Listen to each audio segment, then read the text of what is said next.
Ito na nga yung ating pangatlo at huling materyales na naswap natin kay Idol. Ito nga ay isang variety ng bougainvillea, isang pink na 21 jewel.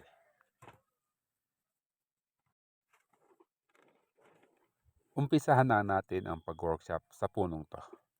Sa pagmasid sa ating materyales, meron tayo isang napansin dito na siyang kinabahala natin. Napansin nyo ba itong pinaggitnaan ng ating puno hanggang sa kanyang unang branches? Napagdesisyon na natin dito natin to ikakat dahil nga reverse tapered ang ating puno. So gagawin nga natin itong sumo style, ganito lang to kababa. Di rin naman masasayang matatanggal nitong branches dahil another materyales na naman ito. Ayan, bago ang lahat, papakita ko sa inyo ang itsura ng kanyang puno. At ito nga ang napili natin na kanyang magiging front. So dito mga idol, pansinin natin sa malapitan, kitang-kita nga yung pagka-reverse tapered ng ating puno. So tara, cut na natin to.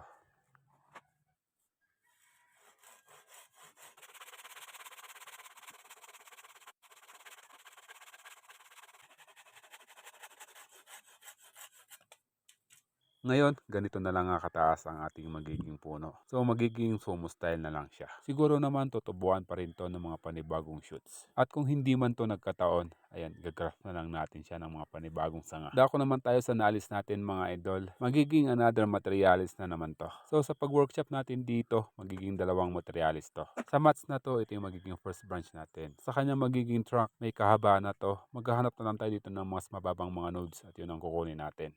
At sa next na material natin, ayan, ganito naman ang kanya magiging itsura. So may first branch na tayo ditong mga abang. Yan guys, gagawin natin ito ng video. Tanim na muna tayo.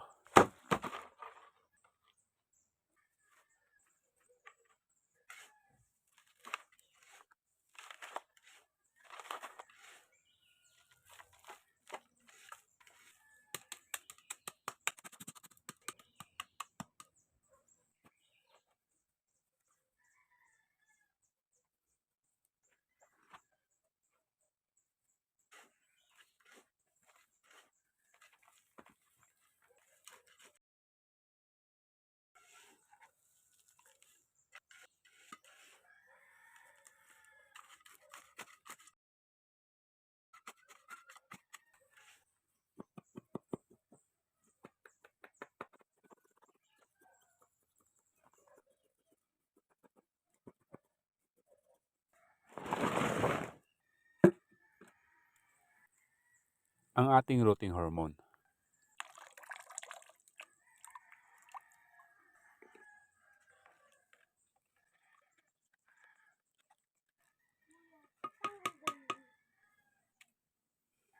And guys, ito na nga yung ating huling material na naswap sa ating idol. Nagpapasalamat pa rin tayo sa lahat ng mga suporta nyo. So sabay-sabay nga nating abangan lahat ng ating mga materyales na naswap sa kanilang mga update hanggang sa mabuo natin sila bilang bonsai.